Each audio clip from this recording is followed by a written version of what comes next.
Turka shi. Zara ta sa 'yan sanda sun kulle Kawu na kowa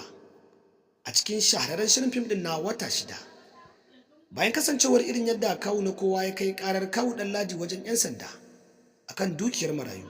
hakan ne ya tabbatarwa da Kawu na kowa cewa tabbas Zara ta fi son Kawu Ɗanladi a kan shi, sakamakon kasancewar irin yadda ya ɗawainiya da ita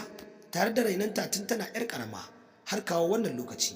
Tabbas a tunanin kawun Zara yana so ya haɗa aurenta ne da Albashar, sai dai amma kasancewar irin yadda Zara ta cire tsoro da kuma kunya ta sa 'yan sanda suka kama shi a matsayinsa na ƙanin mahaifinta wanda ya mutu ya bari a hannunsa. Hakan ne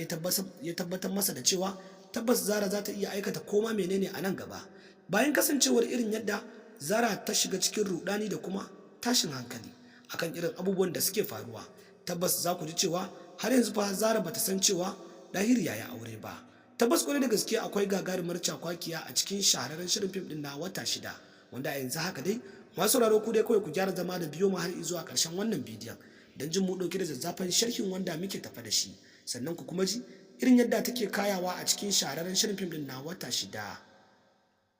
Sai dai amma kafin nan muna mai ƙara roƙonku, idan wannan shine zuwanku na farko wannan shafin namu mai albarka na shirin Kannywood TV, kafin ku wuce wannan bidiyon ku daure ku je ku danna mana alamar subscribing kamar haka, sannan ku danna ƙararrawar sanarwa, domin ta haka ne za mu tabbatar da kuna samun dukkanin cikakkun labaranmu da kuma zafafan bidiyoyinmu waɗanda muke ɗauke da shi da zarar mun ɗora. Babu shakka za ku ji cewa a yanzu haka fa tabbas Dahiru ya bayyana wa Babawo dukkanin irin abubuwan da suke faruwa da shi, musamman ma a lokacin da ya koma gida an riga da an yi masa auren dole, auren da baya so, kuma hakan ne ya tabbatar da Babawo cewa tabbas wata cakwakiyar ta ƙara kunnuwa sakamakon kasancewar irin yadda ake so a kashe wannan kes ɗin na Zara. Sannan za ku ji cewa a yanzu haka fa bayan irin yadda Shatu take kwantarwa da Zara hankali tare da ƙara bayyana mata cewa ta kira mata Dahiru don ya zo gare ta, kuma tabbas Dahiru zai bayyana mata komai dangane da irin abubuwan da ya jima yake ɓoyewa a rayuwarta wanda baya so ta sani. Tabbas kwarai da gaske babu shakka za ku ji cewa daga ƙarshe dai Dahiru fa ya bayyana wa Zara dukkanin dalilan da yasa ya aikata hakan, sannan kuma ya bayyana mata dalilin da yasa ya zo mata a fakiri don gwada ta sakamakon kada ta san cewa yana da kuɗi. Hakan ne ya tabbatar da Zara cewa tabbas Dahiru ya so ya ci amanar ta ne, sai gashi daga baya ta gane gaskiya tare da ƙara son Dahiru a cikin zuciyarta, wanda hakan shine ya tabbatar mata da cewa tabbas Dahiru mutum ne na daban, haka zalika kuma za ta iya zaman aure da shi ko da nan gaba. Sai dai amma bata san cewa Dahiru ba yayi aure a yanzu haka a cikin shirin fim din na wata shida.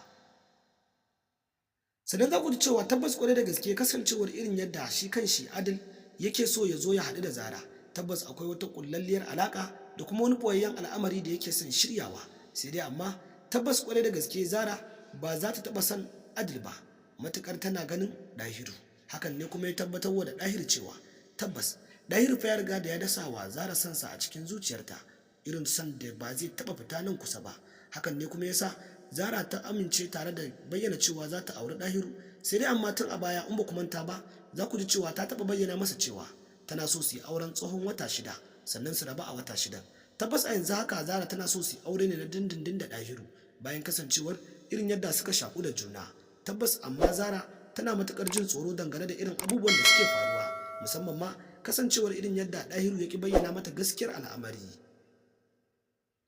Tabbas akwai cakwakiya a nan gaba a cikin shahararren shirin fim din na wata shida sashi na 3 episode 4 sakamakon kasancewar irin yadda cakwakiyar take afkuwa. Tabbas masu sauraro, idan har kuna jin daɗin shahararren shirin fim din wanda muke kawo muku na wata shida, babu shakka ku ci gaba da kasancewa da mu a wannan shafin namu mai albarka na shirin Kannywood TV don ci gaba da samun cikakkun sharhi da kuma zafafan labarai kan shahararren shirin fim din na wata shida, da ma shirin fim din Bakan Gizo, da kuma shirin fim din Garwashi, da ma shirin fim din Balaraba, har ma da Gidan Sarauta. Tabbas kwarai da gaske za ku ji mu dauke da zazzafan sanarwa a bidiyo na gaba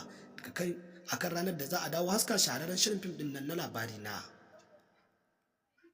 wanda yanzu haka dai masu sauraro muke mai ƙara tunatar muku ku da kawai ku ci gaba da kasancewa da mu a wannan shafin namu mai albarka don ci gaba da samun cikakkun sharhin mu da kuma zafafan labaran mu wanda muke kawo din da zarar mun dora. Tabbas idan har kuna jin daɗin cikakkun rahotanni da kuma zafafan labaran wanda muke kawo muku, ku da kawai ku daure ku je ku danna mana alamar ƙararrawar sanarwar don samun bidiyoyin mu kai tsaye da kuma cikakkun sharhin wanda za mu ke kawowa da zarar mun dora. Mun gode.